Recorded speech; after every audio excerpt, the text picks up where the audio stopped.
hugs.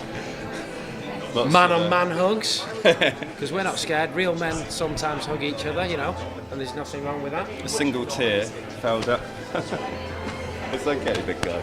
It's okay. Come on. There was lots of this, and a single tear went down Rob's face, didn't it, mate? Come on, you're sweating.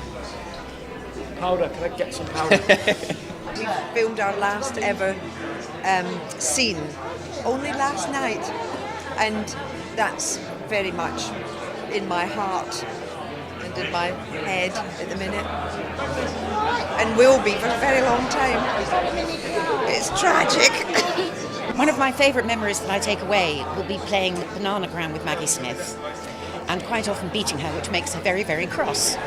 I didn't think I would be sentimental about it at all.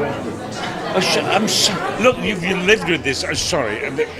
Pan over that way, and you'll see Mrs. Hughes giving me grief. Shall we wait till you finish? Well, it was ever thus. It was ever thus. Shall we wait till she's finishing rabbiting on over there?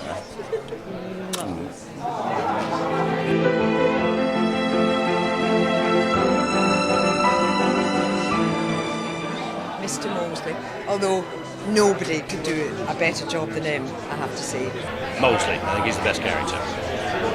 Well, I don't think I'd have been a very good Lady Edith, and even worse Daisy, so it'd have to be the Dowager Countess, who would have to be Maggie Smith's part, partly because she got all the best lines.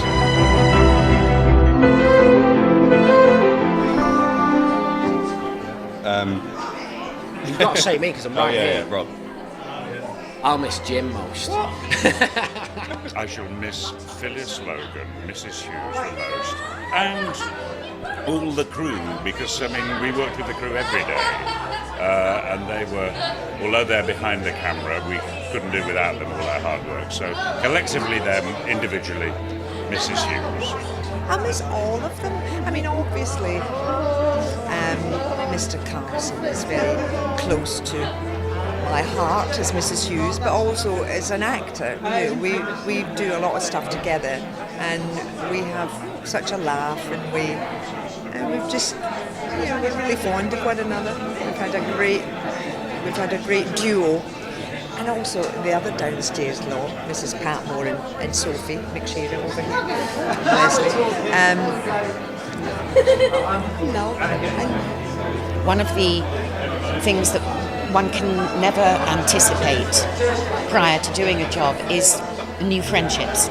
So before I started Downton Abbey, I'd worked with most of the grown-ups. So I'd worked with Maggie and Elizabeth and Penelope and Phyllis, and I've known Jim and Hugh, for years. But you couldn't have anticipated the love that I feel for my girls. And I keep welling up when I say this, which is really bad. But to take away the friendship of Laura and Michelle is just such a bonus. It's huge. There was a naughty lady called Phyllis Logan. She's who naughty. was really naughty the other day, and do you remember?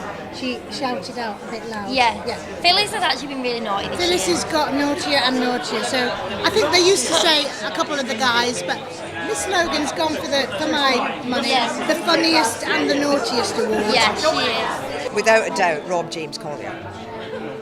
No two ways about that. That's a tricky one. Alan Leach is quite naughty. Michelle Dockery has a very naughty streak. And Rob can be quite naughty too.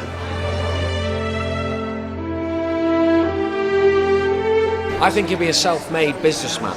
I think he'll have moved into opening theme bars up, and he'll have the first Edwardian DJ. He'll have DJ Molesley on the decks, and I think he'll be doing very well. He'll be a self-made man. He's very ambitious, Thomas. I'll be working the door of that DJ. Skinniest bouncer you've ever seen. Dead. Yeah, at his age. Sorry, you know. I mean, life expectancy being what it was, he'd be lying drunk in a corner with Mrs. Hughes trying to revive him. Sorry to have to break this news to you. I'd like to think that she would go travelling. Do a Europe tour. Do you know, because money's going to get a little bit tight, because we're going to enter the Depression and everything like that, and I think that they're not going to be able to support the London house anymore. So I think that Rosamond should go and live at Downton Abbey with the rest of the family, and then when anyone needs to go to London, they can use her house. That's what I think's going to happen.